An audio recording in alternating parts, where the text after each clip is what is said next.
Hey there. Are we live? Are we live, Karina? Yes, we are. Well, great. Hey, everyone. It is my pleasure to be here today, this morning, this wonderful day, and welcome you to the Rosa Parks Scholarship Foundation page. And they're live coming to you today. It's just my pleasure. I've had the honor of working with this incredible organization over the past, well, I'd say over the past few months in terms of their gala, but it was my honor to work with them as they went through their strategic planning. And as we always talk, any nonprofit these days that's not only going to survive but thrive has to spend the time to stop, look at what they're doing, plan for the future, figure out all the collaboration and partnership work they're going to do, and then move forward. I had the honor to work with the Rosa Parks Scholarship Foundation as they were doing just that.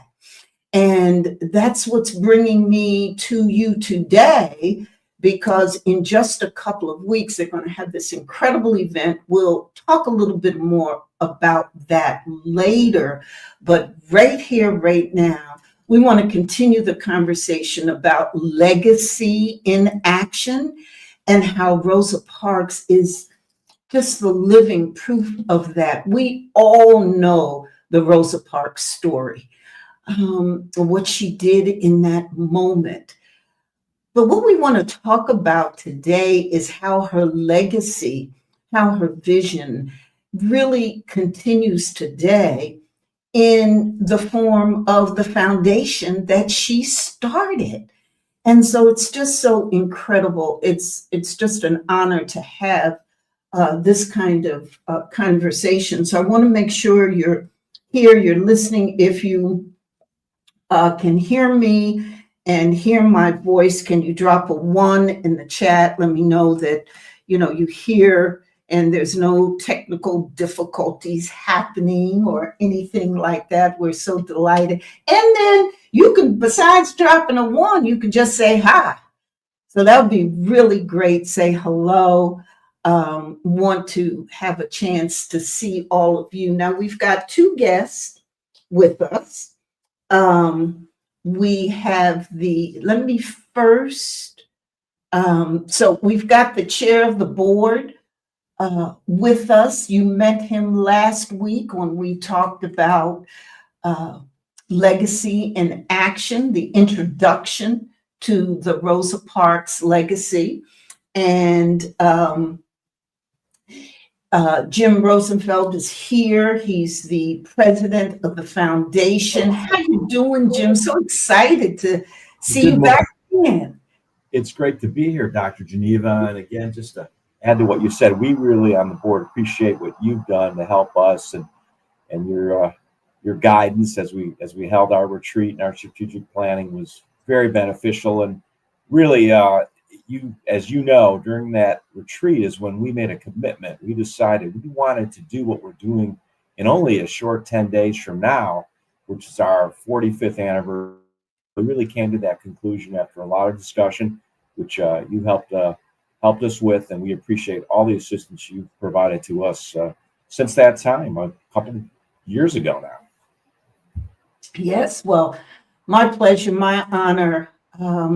And we thought it would be just incredible in this conversation to get up close and personal with the life of an icon. Now, how many times do you really get to be able to do that? Well, we're going to bring you that up close and personal opportunity with Erica Thedford, who has a special perspective in all of this conversation because she is the great niece. Is it great niece or grand niece? Are they the same?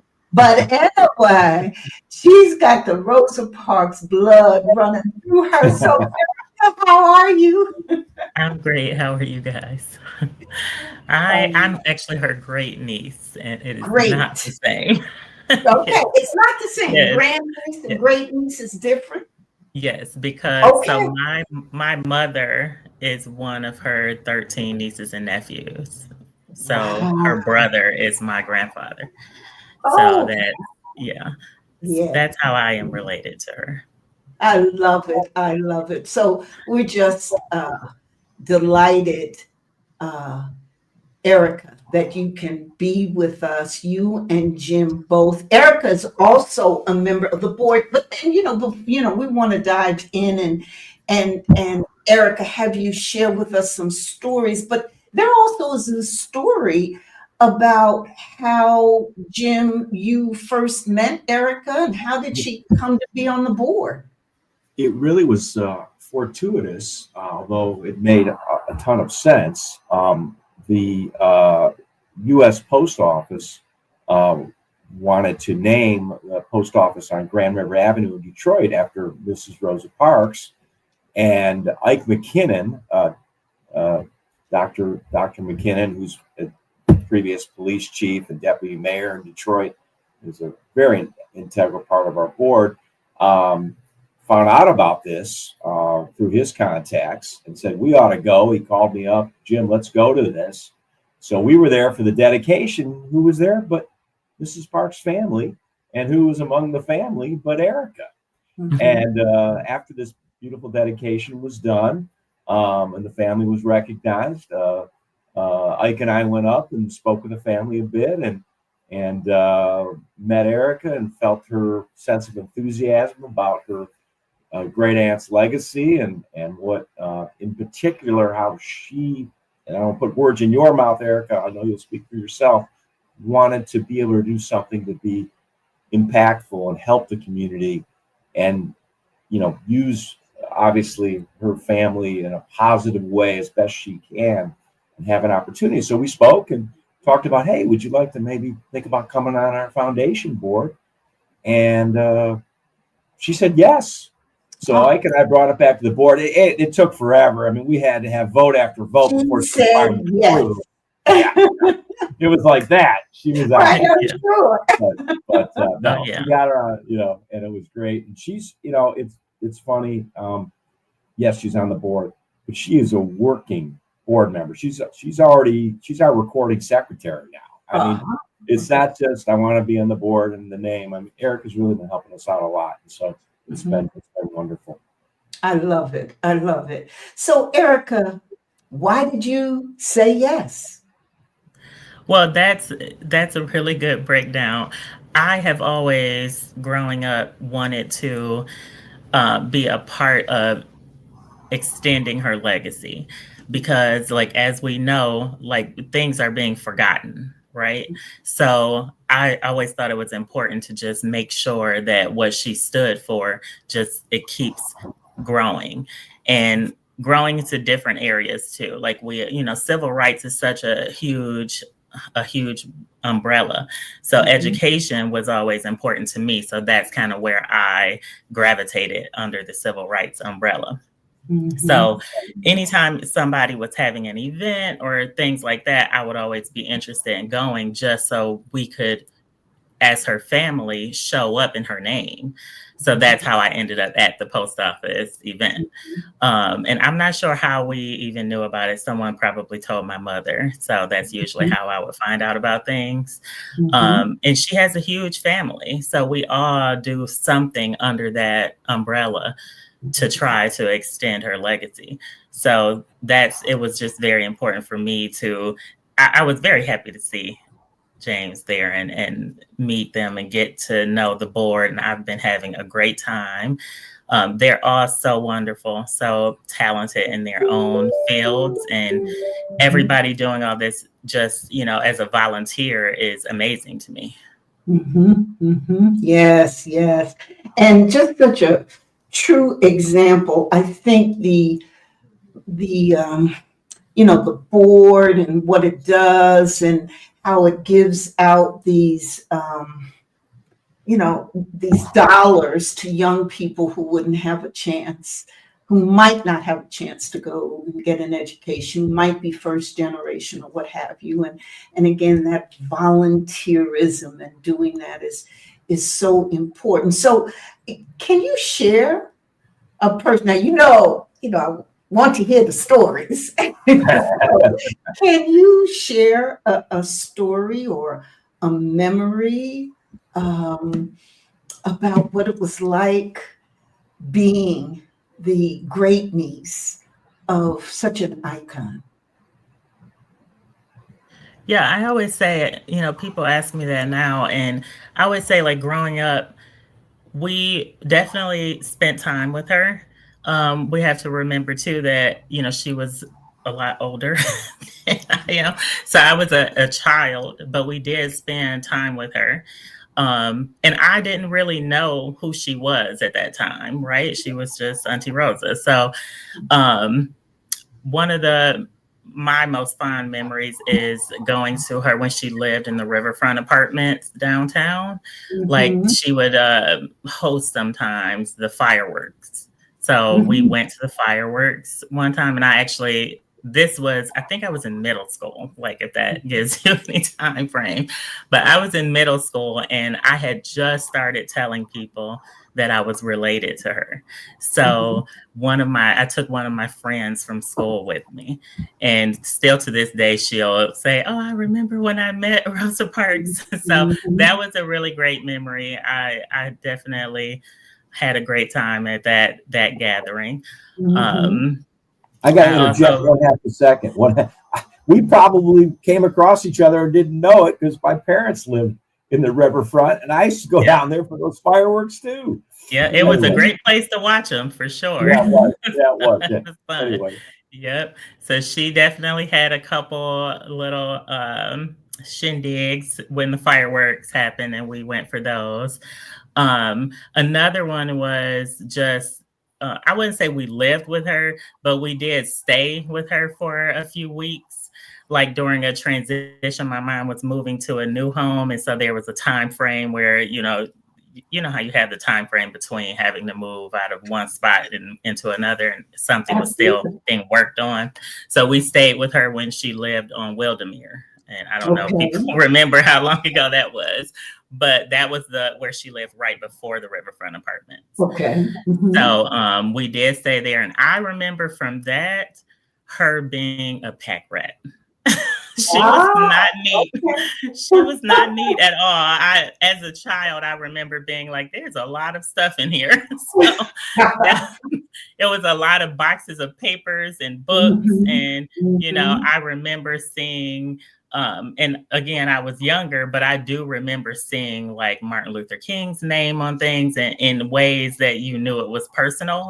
Like, mhm, um, so just things like that. I mhm. remember her sitting in the kitchen, just, I think she was drinking tea. I don't think she drank coffee. I can't really remember that because I was young, but I do remember her sitting at the table with the mug, and so I have memories like that. She was quiet, but I think because she came from a time where kids were seen and not heard from. So it wasn't a lot of conversation about the things, right? About the civil Mhm, rights movement and things like that, because we were young. So mhm, that wasn't something she talked about, like, in conversation. mhm, And I remember my mom actually talks about that too. Like, she, even with them, if they were around, then they would stop talking, but they knew that they were talking about those things. And so they would mhm, stop talking. And my mom tells a story about, being under their dining room table while they were all having a conversation, and they found her under there, and, like, she got in trouble because she's, not supposed to be in the room. So I think people think that she might have sat down with us and talked to us about the actual happenings, but those mhm, weren't things that they talked about with kids. They kind of mhm. tried to shield, Yeah. like how you would try to shield your children from things. The same Mhm, thing. mhm, So her biggest message that I got, which is probably why it was always important to me, was education. Like that's something that is belongs to you and you only, no matter what you're going through in your life. Nobody, no thing can come between what you like know, what's inherently built into yourself. And so that, that education is what you need to build on. So that was always my main takeaway from the interactions we had. She was very serious about making sure you kept your life together, and education was the center of that.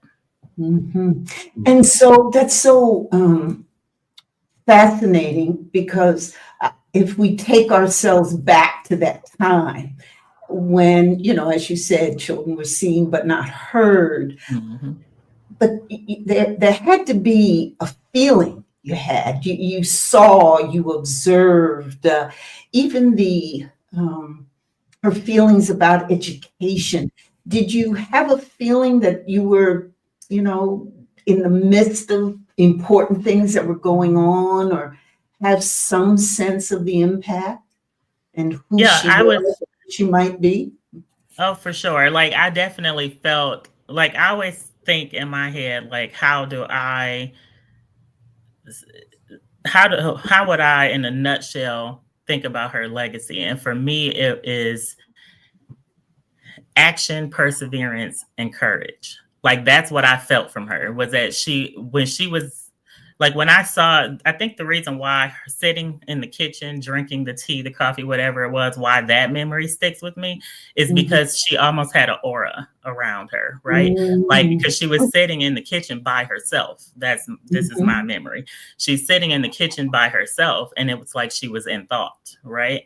So for me, it's like, what was the next move? Because one thing people don't know about Auntie Rosa is that she was in everything, right? It wasn't just the bus. It wasn't just that. That was what put them on the map.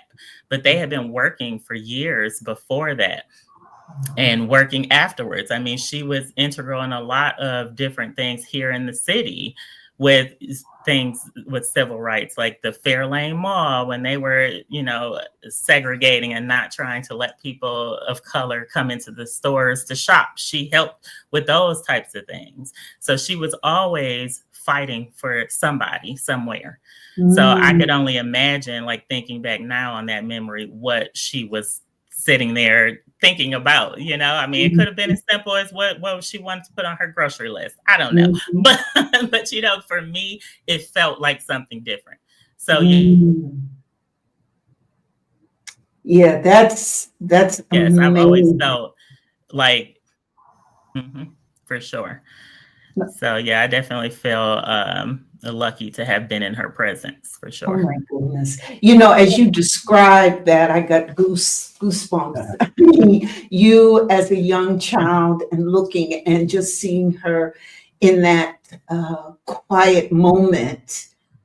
Um, and just, I think we all can probably imagine or wonder what was going through her head. And Right. yes, you're right. It could be something as simple as what was going to be on her grocery list, but it also very Right. much could be, what was the next move? How could she help? What could she do next? Right, because that was her life. That was her Mhm, whole life. Like I said, before the bus boycott, like that was what she did. So mhm, for me, and I do feel like, even from, I think it's gotten me through a lot of hard times in my life, just knowing what she and others had to go through, to make a difference. And it's like, yeah, you can volunteer and, work to get scholarship money for kids so they can go to school, so they can do the same thing. So you fight for somebody so they can fight for somebody. So yes. that's the mission. Yes. And so, Jim, when you hear um, reflections like this Yeah. from Erica, how does that play out in terms of the work that the foundation does today? Well, it certainly makes us proud and reinforces that we have a responsibility. to, we have a special message, not a unique message, but a special message, an opportunity to build upon Mrs. Parks' legacy. There was a thought of what is the legacy that I see right on our camera here is a living legacy, of course, Erica, Mrs. Parks, but it's something that we take a lot of pride in, but also a lot of responsibility for trying to, when we look at the scholars and the applicants, in some years we have over 300 applications for 35 to 40 slots for scholarships, and we really look very closely, weighed very heavily on the essays in which we ask the students take the principles of Mrs. Parks and look at a current social issue and apply those. What would you do? How would you handle? And you get some incredible personal revelations of what students are going through, be they facing a religious or race or gender identity, whatever the issues may be that they're facing, and sincerely drawing upon and reflecting upon, well, this is how Mrs. Parks handled it. We need to be able to stand up or sit down, as it will, to get this done. The other thing that we remember is that Mrs. Parks was a co-founder of this foundation. So we have the duty to carry it on that way, co-founder with the Detroit, as we talked about last time, with the Detroit News and the Detroit Public Schools. And she presented these scholarships. She was at the luncheons and handed them out. And just to mention her aura, I know, and I did get to meet her once, but other people got to see her, again, annually, if it was just for the luncheon. But she did have that presence, and the students just were, from what I understand, and we heard Kim Trent, who was one of them, and our immediate past president, the effect that Mrs. Parks had on them just being in her presence.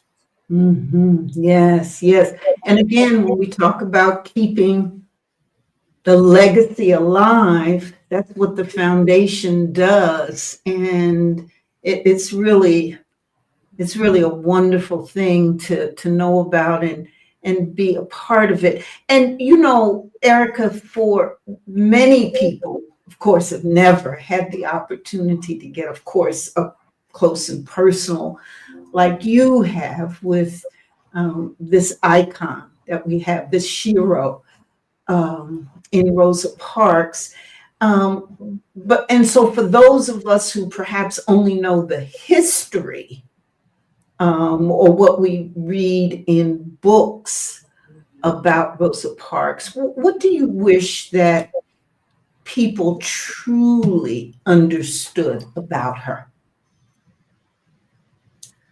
I think that one thing I do know about her is that everybody was important to her. And I think a lot of people look at the things we know from the boycott and they think that she was, it was just Black people, but it was all people for her. It's about civil rights, and that applies to everyone. So, and that's why, I always like to tell people when they start talking about that, like, just do a little bit of research. And she's there in lots of different things. She was a secretary for the NAACP. Like, she was on the road, like she was on the ground getting these stories from anybody who had been affected. And obviously during that time, it was centered around, Black people. But as, time went on, she did other things as well. And all of that is written down. But, we focus on the one thing because that is what changed, how boycotts are done to this day, right? But I think people just need to know that she worked really hard for people, for anyone who was not being treated like a human being. And so for me, that's the biggest thing. And she was a human being herself. We see all these things online and in this day of social media where I guess I don't know what you call them, celebrities or people like that, that people in the public eye, they're not treated like they're human.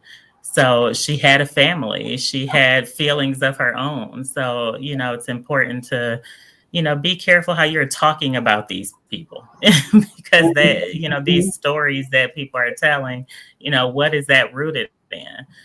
So I think Yes. it's, being related to her gives you a different perspective. And if anybody's related to a public figure, you know exactly what I'm talking about. When you see these disparaging comments or things that make no sense. So that's, and I think, has she been around for social media? I don't know how much it would have affected her because I do think she was so in tune with the fact that people are human and they're going to do these types of things. I don't think it would have like hurt her, but I do Mhm. think it would have, there probably would have been some sort of movement going on with social media, how to Right. control things a bit better in social media.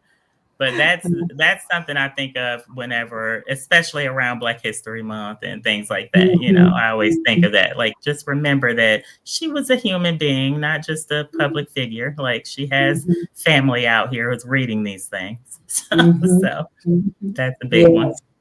Well, the two of you have been involved so much in the work of her legacy, this foundation, and she was a co-founder of it. She started this foundation that gives out scholarships to young people.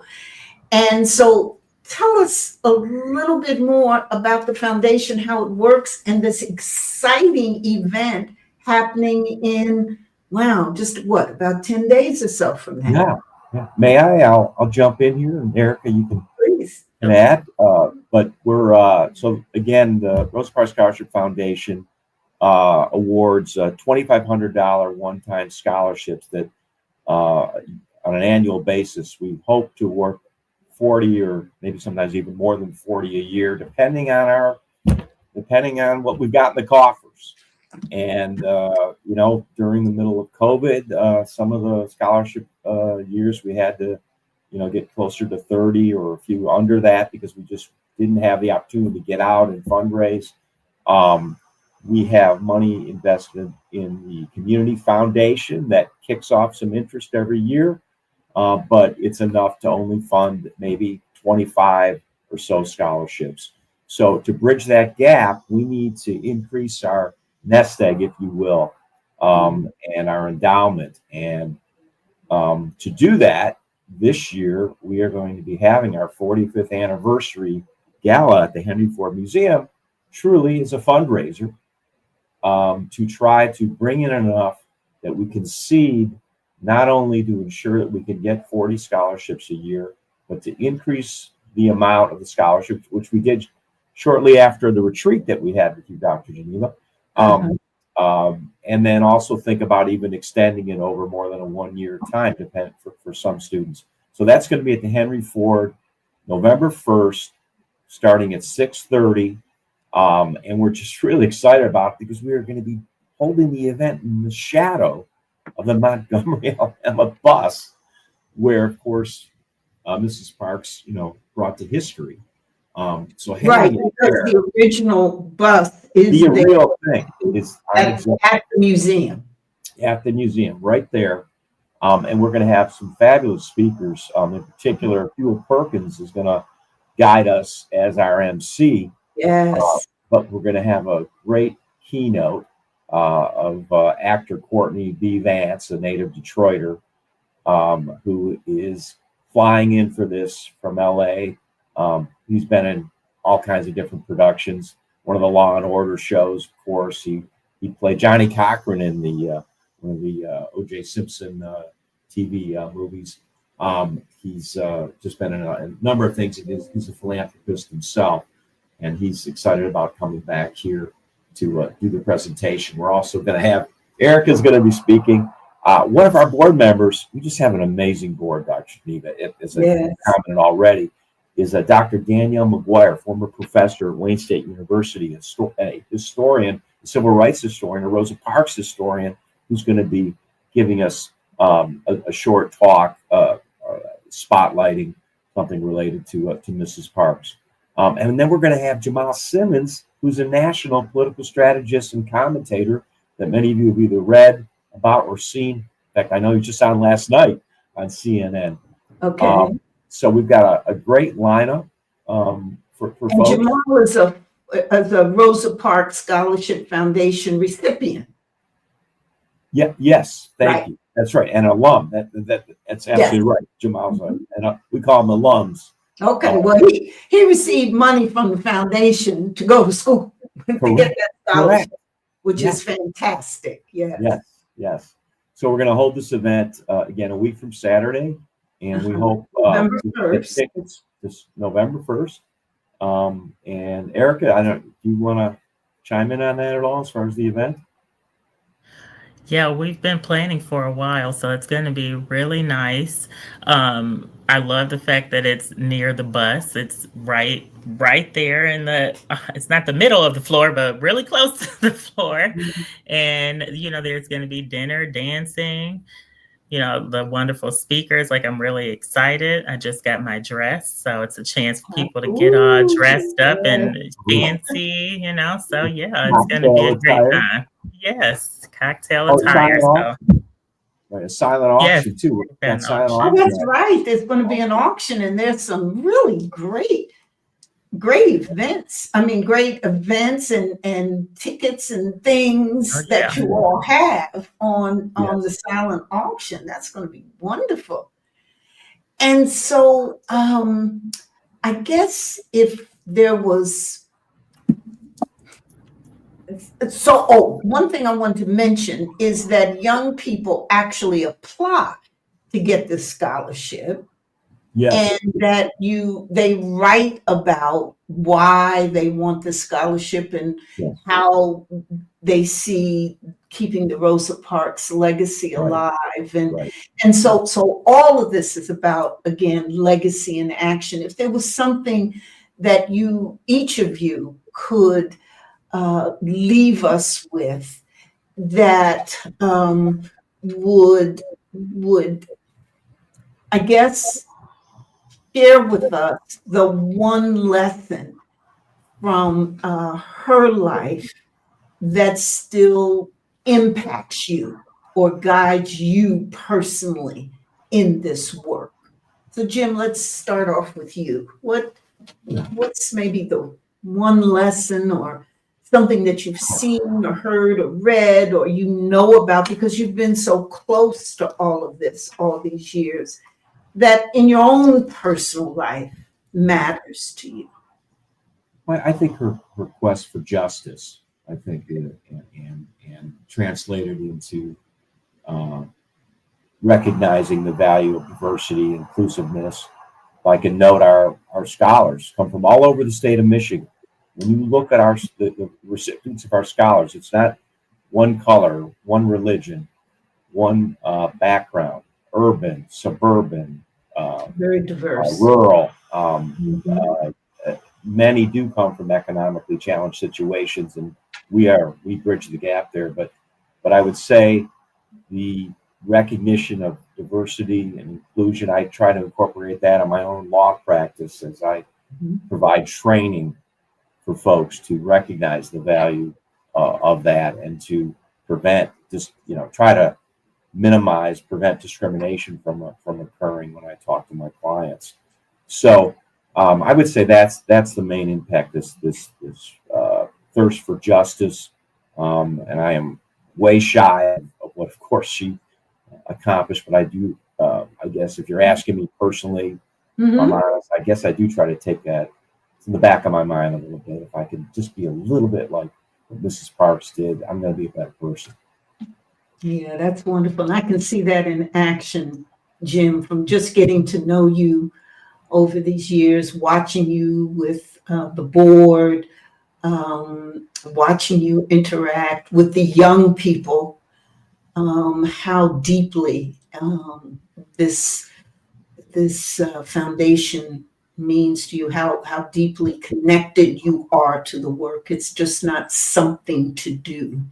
You can see it in how you act, how you talk, how you interact, that it really matters with you. So we Thank you so much for your leadership. And I must say, the firm, the Bucksville, we were at from the beginning with helping to Yes. incorporate, et cetera. My predecessor on the board, Dick Rassel, was president for a while on the board. So he introduced me, got me involved. So that's really been fortunate for me. Yes, yes. And Butzel is one of the sponsors, along with their other sponsors. I want to make sure we name them, Huntington Bank, and the Knight Foundation is a big sponsor, the Ford family. Great news, the Granger family, the Roche family. Motor City, AECOM, Casino, Greektown, Steel Steel. Solutions. Yep. Yes, very much so. And Skillman Foundation. I think you mentioned Huntington Bank, Huntington Technology Inc., Eastside Eye Physicians, and others. Yes. Yes. So the Skillman Foundation, yes, and Greektown Casino. And so you've got quite a bit of support. Detroit News, of course. Detroit News, yes. Fantastic. Erica, so what about you? What, of course, you're very close to all this, but what keeps you going? What's the lesson that you've learned from Auntie Rosa? Just to keep going. Like, I faced nothing like what she had to face, and what others involved in the fight had to face. So when it's hard for me, I try to think of it could be a lot harder. Like, we could be in a much different set of circumstances. So for me, it's the perseverance and the courage, and that keeps me going for action, which is, how I came to this foundation, is continuing to look for the action. And so now I feel, I've been on the board for 2 years now. So, I'm feeling like I'm settled in. I'm still getting a little bit more settled, but, I really feel like, I have my little notepad that I write down ideas to help us, be more visible in the future. And, so it's that perseverance and that courage to just fight through adversities. It's just pushing me for more action. That's my main thing about, and that's her legacy. That's it right there. It's like you have to do to change things. So that's it for me. Oh, that's fantastic. Yeah, I was just looking for, Jim, your complete list of sponsors, because I want to make sure that I know the Walker Miller Energy Services made a very nice contribution. Very nice. So did Seal. Seal also. Yeah. Yes. So many people want to help. I know. And then, so if people want to come to the gala, yes, they can certainly go to rosaparksscholarship.org, and they'll see immediately the invitation to the event, opportunities to donate, opportunities will fairly soon, it's in process, be able to see some of the auction items, I believe, in advance. But the main thing is to go on the rosaparksscholarship.org and be able to either use a QR code or just download the website and go right in, and you can get tickets through Eventbrite. The tickets are $150. $75 of it is tax deductible. The rest is for the entertainment and wonderful food that we know we're going to be receiving from the Henry Ford. And we would encourage you to do that right now. Okay. All right. Well, I just am so delighted to have the opportunity to talk to you both. And again, we'll make sure, we're going to make sure that, so I have the list here, and I just want to make sure we get this in, at least We know that your presenting sponsors, Mr. and Mrs. Emily and Henry Ford III. Yes. Your magna cum laude sponsor is the Knight Foundation. The Granger family is your cum laude sponsor. And so those are some of your big list sponsors.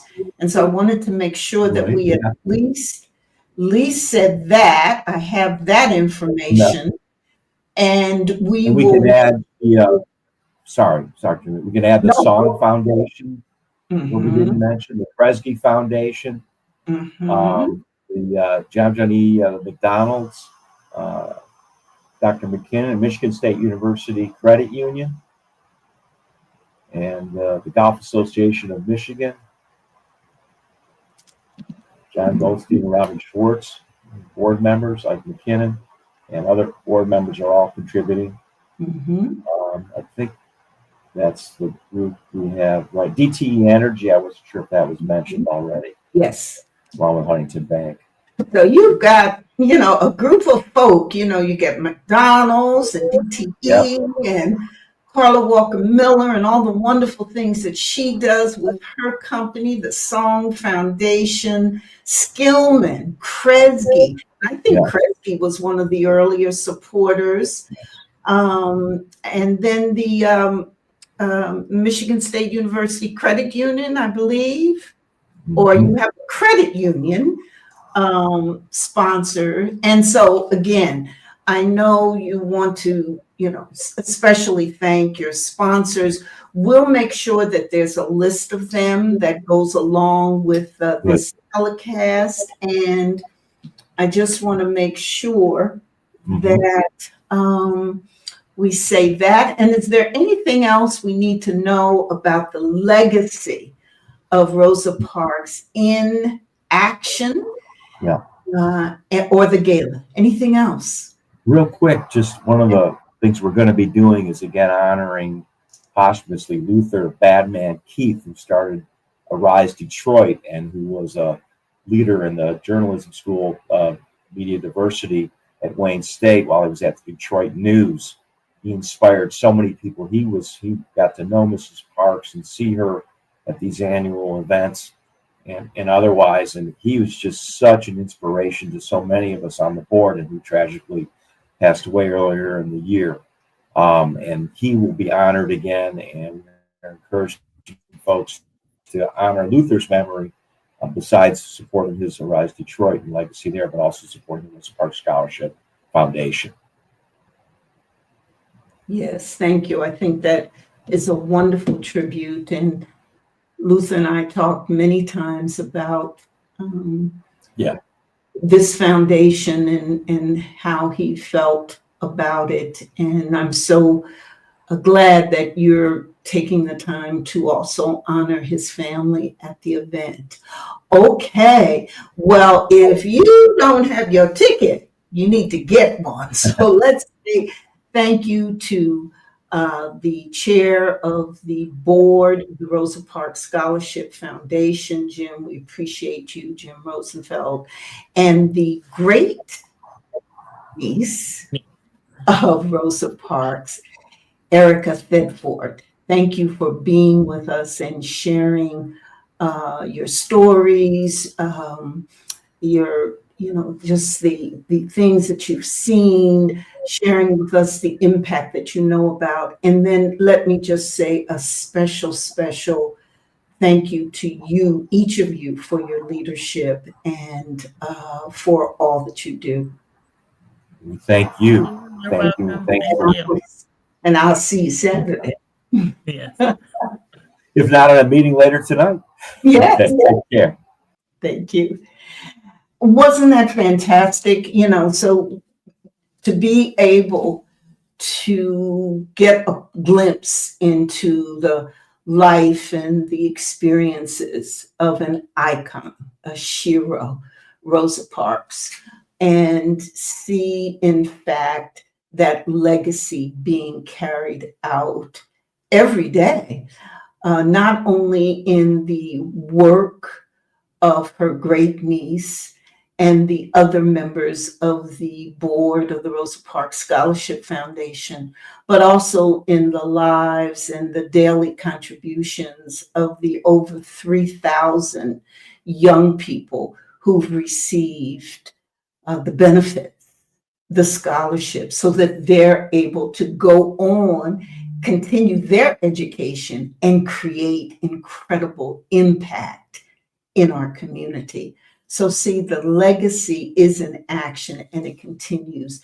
Listen, if you don't have your ticket, if I don't see you there Saturday, November 1st at the Henry Ford Museum at 6:30 for this gala, you ain't in the right place to be, because the place that you want to be is on November 1st at the Henry Ford Museum to celebrate 45 years of this incredible legacy. And as you heard, there are other people who agreed, like Courtney B. Vance, who is coming into town, like the Ford Foundation, the Ford family, and Courtney B. Vance, and the Knight Foundation, and the host of other sponsors of this event. So we'll see you there.